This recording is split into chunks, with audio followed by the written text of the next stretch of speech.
One thing I noticed in the comment section is that people are saying if you're not buying a TV that's very expensive, you're buying crap. Here's the thing. Not everyone has the money to buy expensive television. So what I try to do is show you guys a little bit of everything. So today, let's take a look at this Roku 55-inch television.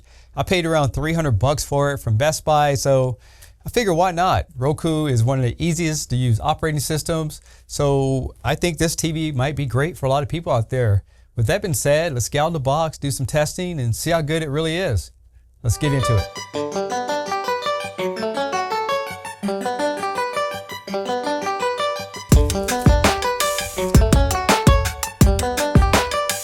So we get out of the box and here's the feet.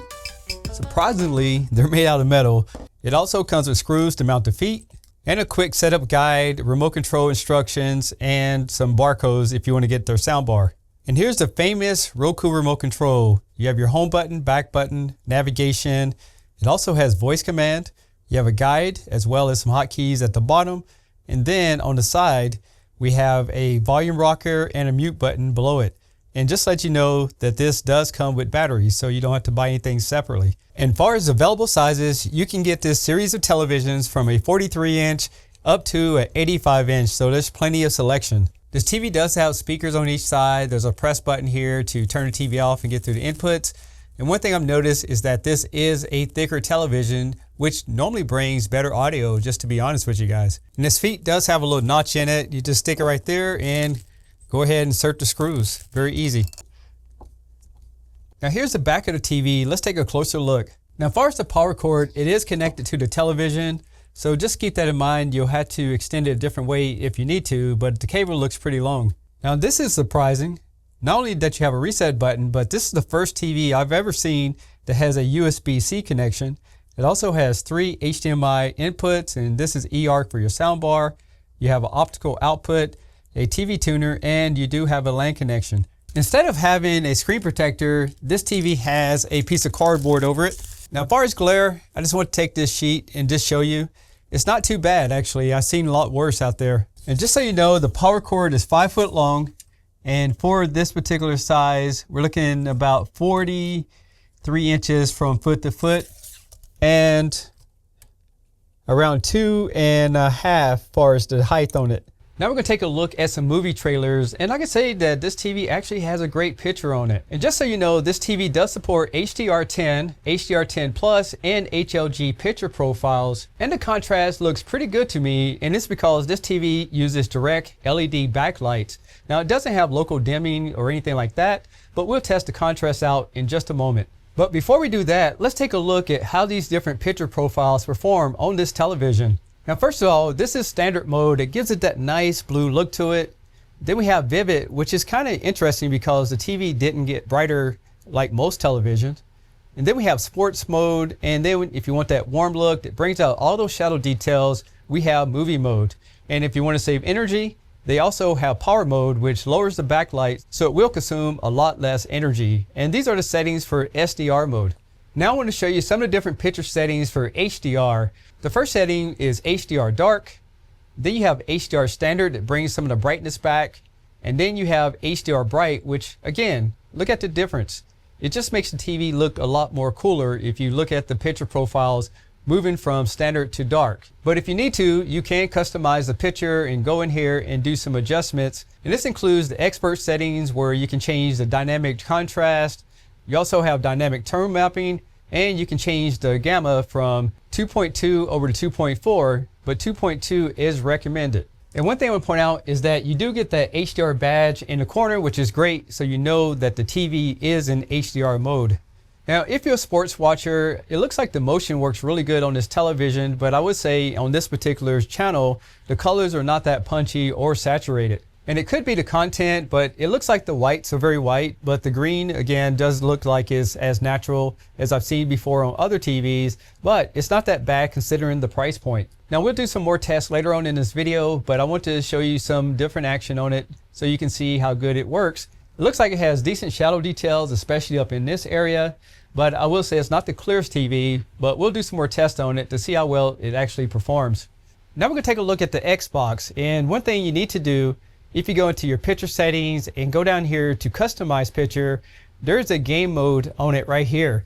Now I will tell you that this TV doesn't have a game bar, nor does it show any kind of frames per second, but it does have a few features that we're going to talk about. Now one thing I want to point out here is when the TV is in game mode, unlike other TVs, you can still change the picture profiles. So if you like that look of movies, you can game with that particular preset, but we'll leave it on standard for now. Next, we're going to go into the Xbox settings. And as you can see here, the TV does support 4K. This TV is 60 Hertz. It doesn't support Dolby Vision, but it does support HDR10 for gaming. But one thing I really want to point out here is that it does support auto low latency, and this TV does support variable refresh rate, which is pretty cool. So if you want to get some gaming done on this television, you could do it. Just keep in mind, you can do everything except for Dolby Vision gaming. All right, let's try some gaming here. And I know this is one of my favorite games I always play, but here's the thing. The colors are decent, but they don't pop out like a OLED television or anything like that, but they're good enough to give you some basic graphics so you can actually do some gaming on it. Now, in doing this game right here, man, I can say that it has some decent colors on it and it's very responsive, as you can see here as I move the car around. Now, I would say that the color's not as punchy again. The yellows are not that bright, but for a TV that has one of the easiest to use operating systems, I think you'll be fine with this TV, especially, you know, if you just want to look for something more basic. But this is gaming on a Roku selective television. Now, the motion on this TV at 24 frames per second is doing a decent job, but I can notice right here on this line right here, it is a little jaggedy, but let's see if we can improve that. The first thing we do is try the picture mode. So as I go through these different profiles, they look pretty much the same. The reason I want to show you that is when we go into the expert settings, there's not many options for motion on this television. So pretty much what you see is what you get, which could take away from this TV overall.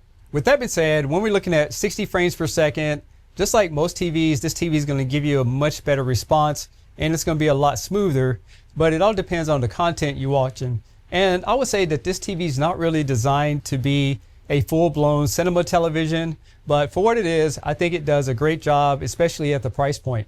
Now, as far as the skin tones, I can say that it has a nice little natural look to it, and I'll show you the different ones available in these settings. So that's standard mode, and then we have vivid. Again, there's not many changes except for it does get a little bit cooler. Then we have sports, movie modes that gives it that warm look to it, and we have low power mode. Now, the one thing I want to show you here is that from a different camera, you can see that the picture looks really good. Now, this is a vertical alignment panel just because as you get off axis, we do lose some of the colors. So just keep that in mind if you plan on mounting this TV up high, that you need to put it aiming downwards so you get the best picture quality out of it. Now I'm going to take a look at the contrast, and I'm going to turn off the lights to show you what it looks like. Now I can say there's going to be just a little bit of gray in this area. It's not too bad, but it does use direct backlights like I was mentioning earlier. But if you look at the picture, it actually looks really good. I think you'll be definitely happy with having a TV like this, especially again with that easy to use Roku operating system. Now we're going to check out the blooming on this TV, and again I'll turn off the lights. And usually TVs like this don't have bad blooming. I would say that again, it's not the inkiest black levels as I mentioned earlier, but as you can see here, you're not going to literally see any type of blooming on this television. Now around the edges of the television, I can see a little bit of glow, but nothing that's that bad. So I think you'll be fine having a TV like this when you take everything in consideration. Next, I want to show you an all white screen, and just to see if we see any kind of imperfections in the screen. And to be honest with you guys, it's pretty solid. I do see just a little bit of, vignetting maybe in this area or this area, but to the eye, I don't really see it that bad. I can only see it on camera, to be honest with you. And as we move into some gray areas, as you can see here, the TV's pretty solid. And this is going to show you a little bit more gray areas just to see if we see any type of dirty screen effects. I do see just a little bit in the center around these areas right here, but Roku's have done a good job at this Select Series television to give you guys a decent picture without spending a lot of money. And as far as upscaling at 720p, I think this is going to be a sweet spot. Just see a little bit of fringing around the buildings there, but it's not too bad. So again, if you have lower resolution content, I think you'll be pretty happy with the performance on this television. And now I bumped it up to 1080p. I can definitely see improvement in the signal. Everything just looks a lot more crisper and a lot more details around the edges here. And with 4K, you're definitely gonna be taking this TV to the next level.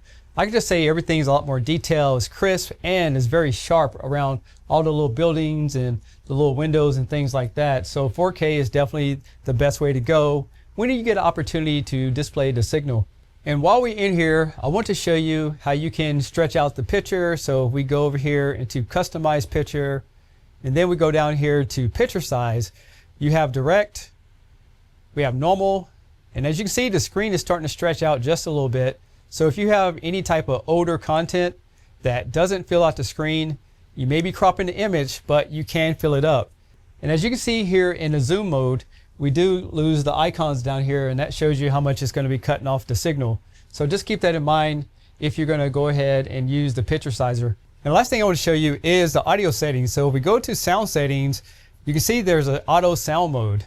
Now inside of here, we do have your standard, dialogue, movies, music, and nights.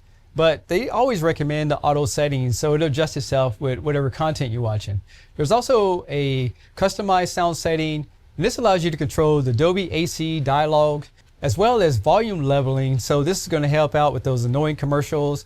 And you have a few other settings like bass and treble. So those are the settings that are available in this TV.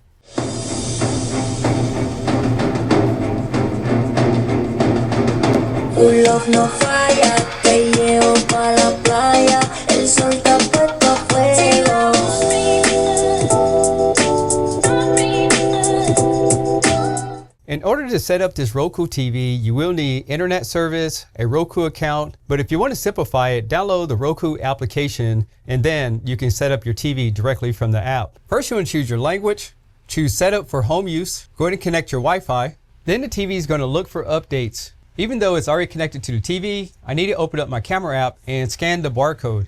So just go down to activate with QR code. Once you get the QR code on the screen, you want to go ahead and scan for it. And what it's going to do is open up the Roku's website, and then you're going to hit existing customer. You want to go ahead and sign in, and then you want to open up your email and go ahead and put in the code. Now you're going to go ahead and continue, and then you can name the device anything you want, plus you can choose where you're going to locate it. In terms of conditions, then go and press on continue. Choose your satellite or cable provider if you have one. You can pre-install these applications, and you can search for more applications. Now what you can do, just hit continue until you get to the end of this list, and then it will start uploading the applications into the television. Now the setup is complete. Now the TV is going to configure itself and update apps and download apps to get the TV ready to go. Now for the next step, it's going to connect your devices. What you want to do is go ahead and plug in your gaming consoles or anything you have. Make sure they're turned on. Now since I'm using a switcher, I already have everything plugged into one port. And if you're not going to use any of these other ports, you can turn them off. And now we're on the home screen. I won't go too far in this, but I want to show you the Roku operating system.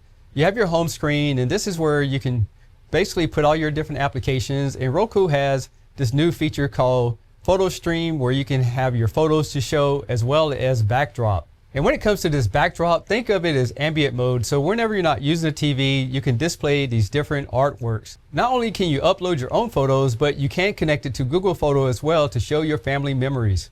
You also have a search feature and suggestions on what to watch.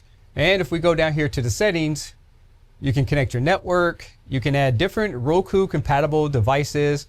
And if you use the automatic, it'll automatically change with the seasons. There's also different wallpapers, screensavers. You also have different sound effects, and there's a few other features here in the menu system. And just so you guys know, it will support Apple AirPlay and Apple HomeKit. Now I will tell you there's all kinds of hidden features in here. We won't go over all of that on this video, but I just want to show you just a rough idea of how this operating system works. The last thing I want to mention is the pros and cons about this TV, in my opinion. Some of the cons are, I wish it had a game bar so we could see what's happening, frames per second and things like that. The audio system was so I definitely would add a audio system on it. But it leads to this: if you're going to add an audio system, you need to get one that says Roku ready, or it may not be compatible with the HDMI eARC on the output. Another thing that I think needs room for improvement is the motion controls. Unless I'm missing something, I couldn't find any type of controls whatsoever. With that being said, let's talk about the positives. The remote control makes it easy to use. I find that the black levels on it are pretty decent, considering that this TV doesn't have local dimming zones. And I also like the fact that this TV works with Apple AirPlay and HomeKit. Would I suggest this TV? And I would say absolutely yes. And the reason I say that is that this TV is for a niche type of person who's looking for something that they can just put in their home and just start using it right away and don't have to worry about a lot of bells and whistles. So if you guys are interested, I'll leave all the links in the description below so you can consider one for your house, whether it's a living room or a bedroom. I'm Tech Steve. Thanks all for watching, and I'll catch you on the next one. Peace.